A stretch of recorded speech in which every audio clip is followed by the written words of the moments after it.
ఎక్కడ కమ్ము ఉంటుంది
జరుపుకోవాలి, ధైర్యంగా మనం జీవించాలి. అది భారతదేశం అంటే ఆ దేశాన్ని మనం గౌరవించాలి, మన జన్మభూమిని మనం ప్రేమించాలి, మన తల్లిదండ్రులను మనం ప్రేమించాలి. అందుకే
బీజేపీ తరఫున ఒకరు మాట్లాడతారు, ఆ తర్వాత ఒక నాట్యం ఉంటుంది, ఒక పాట ఉంటుంది, తర్వాత అలాంటి సుధాకర్ గారు మాట్లాడతారు. ఎవరైనా 2 నిమిషాలు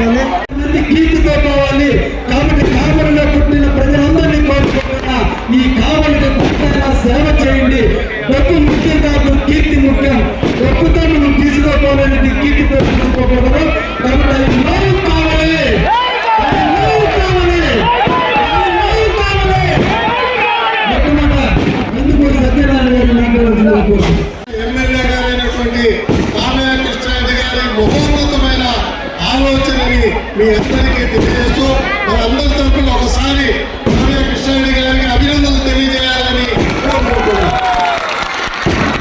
చాలా సంతోషం.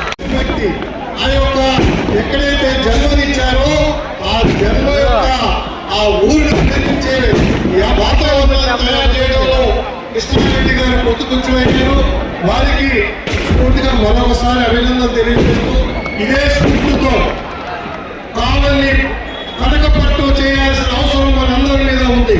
కేవలం కావ్య కృష్ణారెడ్డి కాకుండా ప్రతి ప్రజలు ప్రతి ఒక్కరూ తమ వంతుగా చిన్న చిన్న వృద్ధ వ్యక్తిని రామాయణంలో కట్టారు. ఆ విధంగా మనందరూ కూడా ఈ యొక్క కావల్ని కనకపట్టు అయ్యే భాగంలో అందరూ కూడా భాగస్వాములు అవుదాము. ఈ యొక్క కార్యక్రమాన్ని తయారు చేసి చక్కగా నిర్వహణ చేసి చక్కగా మనం ఉన్న దేశభక్తిని ఇంకా పెంచి మనల్ని ఈ విధంగా మోటివేషన్ చేసిన కావ్య కృష్ణారెడ్డి గారికి అదేవిధంగా ఈ యొక్క కార్యక్రమంలో కార్యక్రమానికి అందరూ కూడా సహకరించినందుకు మరొకసారి నా తరఫున ధన్యవాదాలు తెలియజేస్తూ పట్టణ ప్రజల తరఫున ధన్యవాదాలు చేస్తూ సెలవు. ఈ రోజు స్వతంత్ర దినోత్సవం 78వ స్వతంత్ర దినోత్సవం సందర్భంగా మన కావలి పట్టణానికి చీఫ్ గెస్ట్ గా విచ్చేసినటువంటి మొత్తం గారికి, అదేవిధంగా ఈ రోజు మన కావలి హీరో మన ఇంత పెద్ద కార్యక్రమం నిర్వహించడానికి సహకరించినటువంటి కావ్య కృష్ణారెడ్డి గారికి,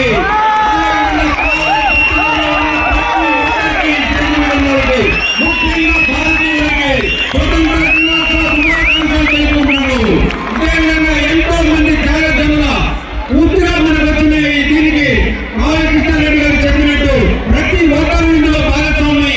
ఆయనే కనుక మార్గదర్శనంగా ముందు నిలబడి చేశారు కాబట్టి ప్రతి ఒక్కరు ముందుకు వచ్చి కావాలని కనబట్టు చేస్తున్నాం. ఈ సందర్భంగా తెలియజేస్తూ ఈ అవకాశం నాకు ఇచ్చిన పెద్దలకి ప్రతి ఒక్కరికి ప్రత్యేకంగా ధన్యవాదాలు తెలుపుకుంటూ నిర్వహిస్తున్నాను.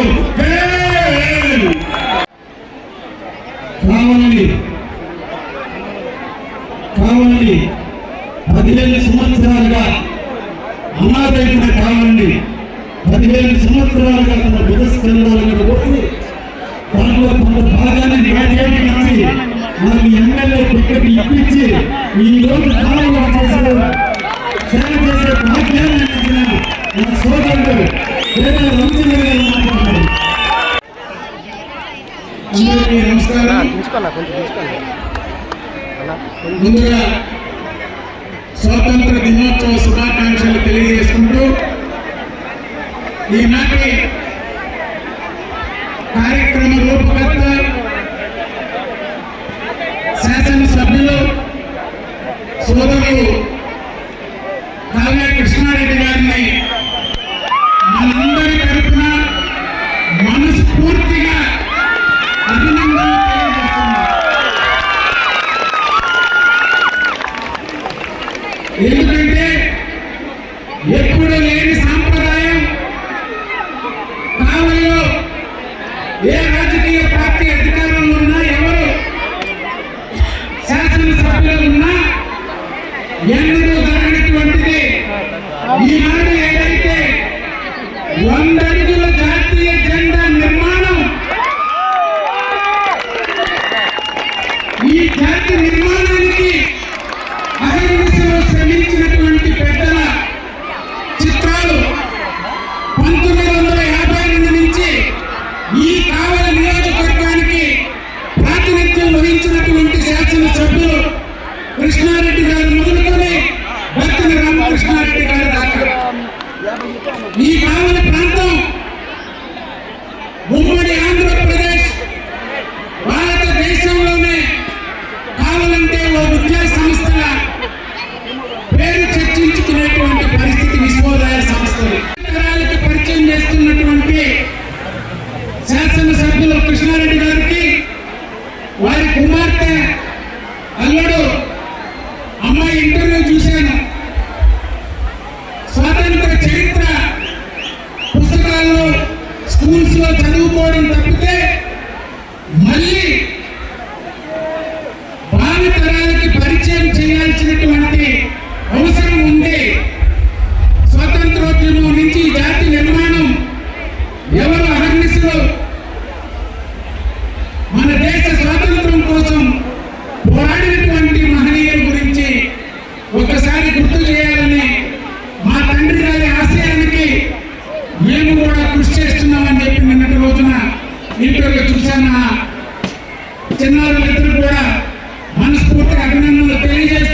ఆ ప్రభుత్వ పాలన కూల్చివేతతో ప్రారంభమైంది. ఈనాడు కృష్ణారెడ్డి గారు ఒక జాతి నిర్మాణం, భారతీయత,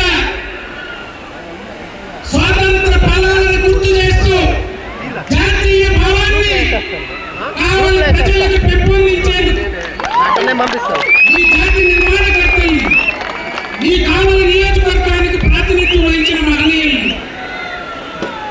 మనందరికీ ఒక పాయింట్ అరేంజ్ చేసి, నేను ఎన్ని చెప్పినా దాన్ని సెల్ఫీ పాయింట్ అంటున్నారు ఇందాక వచ్చినప్పటి నుంచి. కానీ ఈ జిల్లా కాదు, రాష్ట్రంలోనే ఎక్కడా లేనటువంటి విధంగా ఈ నిర్మాణం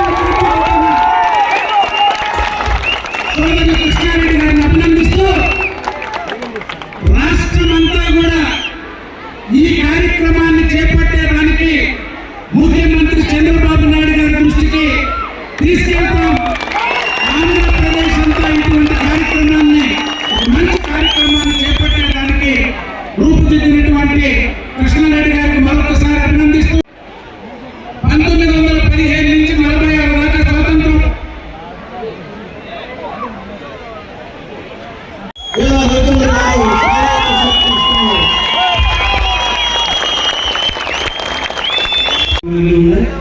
భవిష్యత్తులో చాలా కార్యక్రమాల్లో మనందరం కూడా జరుపుకుంటాం. ముఖ్యంగా అక్కడ విచ్చేసిన అందరూ కూడా ఒకటే తెలియజేసేది, ఈ పిల్లల వెంకయ్య గారు ఒక్క గురించి చెప్పి నేను ఆపేస్తాను. పిల్లల వెంకయ్య గారు తెలుగువాడు కంటే కూడా నెల్లూరు వాడు. 1922 నుంచి 1944 వరకు నెల్లూరులోని గూడూరులో నివసిస్తూ మైకా గనుల్లో జియాలజిస్ట్గా పనిచేసే టైంలోనే ఆయన గాంధీని కలవడం జరిగింది. అప్పుడే ఈ జెండా ఆవిష్కరణ జరగాలి అన్నప్పుడు ఎలా రూపొందించాలనేటువంటి కార్యక్రమానికి నాంది పలికినప్పుడు ఈ జెండాని పూర్తిగా నెల్లూరు నుంచే పిల్లల వెంకయ్య గారు తయారు చేయడం జరిగిందని ఈ సందర్భంగా అందులో భాగంగా వెంటనే తెలిగింది ఊరినట్టు అన్నపూర్ణమని మహాలక్ష్మణి కావలి వాసి కూడా ఆ జెండా రూపకల్పనలో ఆమె కూడా పాత్ర తీసుకోవడం కూడా జరిగింది. ఈ జెండా 3 రంగుల జెండా, ఒకటి కాషాయం విప్లవానికి నాంది, 3,15,00,000 మంది ఆత్మ త్యాగానికి, ఆత్మ బలిదానానికి, వాళ్ళ రక్త తర్పణకి, ఈ దేశం కోసం అవసరం పడిన వారందరి రక్త తర్పణకి చిహ్నంగా, ధైర్యానికి చిహ్నంగా మనకి కాషాయాన్ని జెండాలు ఆవిష్కరించడం జరిగింది. భారతీయులందరూ ఎన్నో మతాలు, ఎన్నో కులాలు, ఎన్నో భాషలు ఉన్నా అందరూ కూడా స్వచ్ఛంగా ఉంటారు, స్వేచ్ఛగా ఉంటారు, సమానత్వంగా ఉంటారు, మనసు నిర్మలంగా ఉంటుందనే దానికి తెలుపుని చిహ్నంగా పెట్టడం జరిగింది. ఈ దేశం రైతుల రాజ్యం. ఎప్పుడు పంట పొలాలతో, పాడి పంటలతో వర్తిలే ఈ దేశం ఎప్పుడు పచ్చగానే ఉంటుందనే దానికి పశువు పచ్చగానే ఏర్పాటు చేయడం జరిగింది. ఈ దేశంలో ఎన్ని చట్టాలు వచ్చినా, ఎన్ని న్యాయస్థానాలు వచ్చినా, ఎంత న్యాయ వ్యవస్థ పెరిగినా ఇక్కడ ఉన్న ప్రజలు ధర్మానికి బద్దు అవుతారని చెప్పడానికి ధర్మ చక్రాన్ని 24 యొక్క ఆధునికాన్ని ఏర్పాటు చేస్తూ దాన్ని గురువులు నియమనంలో ముద్రించడం జరిగింది. దాని వెనుక ఈ భారతదేశాన్ని రక్షించే వాళ్ళు ఎవరు కాదు, ప్రకృతి మాట్లాడేటువంటి సముద్రుడు మనల్ని రక్షిస్తున్నాడు. 3 రకాల సముద్రుడు ఉన్నాడు. ఆ సముద్రుడు యొక్క కళ్ళు నీళ్ళు, అందుకని నీళ్ళు ఈ రూపకల్పన చేసింది. మనం ఎందుకు చేయాలంటే అటువంటి జెండాని మనం ఎగరేసుకుని జెండా మెడలు బతికినంత కాలం ధైర్యం వస్తుంది, స్ఫూర్తి వస్తుంది, దేశ భక్తిని పెంచుకోవాలని ఈ సందర్భంగా అందరికీ కూడా తెలియజేస్తూ ఇటువంటి కార్యక్రమంలో పాల్గొంచుకొని నేను అందరినీ కావాలని వస్తువులు అందరినీ అడుగుతున్నా. మన ఇంటి నుంచి టీటీఎస్ని తీసుకుపోయే ముందు సెల్ఫీ పాయింట్ తీసుకురండి. కావాలని తెలియజేయండి. అదేవిధంగా ఉద్యోగస్తులు కూడా కావాలని వచ్చేటువంటి ఉద్యోగం ట్రాన్స్ఫర్ చేస్తే ట్రాన్స్ఫర్ జాయినింగ్ వెంటనే ఒకసారి ఇక్కడికి వచ్చి సెల్ఫీ పాయింట్ తిరిగి ఆ ఇల్లు కావాలని నినాదంలో ఫోటో దిగి కావాలని ప్రేమ వాళ్ళే ఇక్కడ ఉద్యోగం చేయాలనే దాన్ని కూడా మేము రూపకల్పన చేశాము. మంచి పడిన సత్యనారాయణ చేయండి, పిల్లల్లో జాతీయవాదాన్ని పెంచండి. ఎంతో అమరులిచ్చినటువంటి త్యాగాన్ని మనందరూ కూడా బలాన్ని పంచుకోవాలి. ఒకప్పుడు పల్లె ప్రాంతాల్లో అన్న, తమ్ముడు, అక్క, బావ అంటూ కులాలు, మతాలు, వర్గాలతో సంబంధం లేకుండా ప్రేమించుకునే మనం కొంతమంది చదువుకున్న మూర్ఖుల వల్ల ఇతర దేశాలకు వెళ్ళి కులాన్ని పెంచుకుని దేశాన్ని చేస్తూ దేశంలో ఉండే మన అందరి వద్ద ఐక్యతని లేకుండా అనైక్యతను తీసుకుంటున్నదాన్ని తల్లి పట్టండి. అందరం భారతీయమే. డాక్టర్ దగ్గరికి ప్రాణాన్ని అర్పించడానికి పోయేటప్పుడు లేని కులం, ఓట్లేసేటప్పుడు కులాన్ని కోసం ఒక ఈ సందర్భంగా ప్రజలందరినీ కోరుకుంటూ ఒక మహత్తర కార్యక్రమానికి అందరి సహకరించి కావాలి పట్టిన కమిటీ వాళ్ళు కానీ తెలుగుదేశం, బీజేపీ, జనసేన నాయకులందరూ కూడా ప్రభుత్వ అధికారులకి, ముఖ్యంగా పోలీసు వారికి చాలా శ్రమతో చేసినటువంటి వారికి, అదేవిధంగా పత్రికా మిత్రులకు, ఎలక్ట్రానిక్ మీడియా వారికి అందరూ కూడా పేరు పేరున శిరస్సు వంచి నమస్కరిస్తూ ముగిస్తున్నాం. Thank you.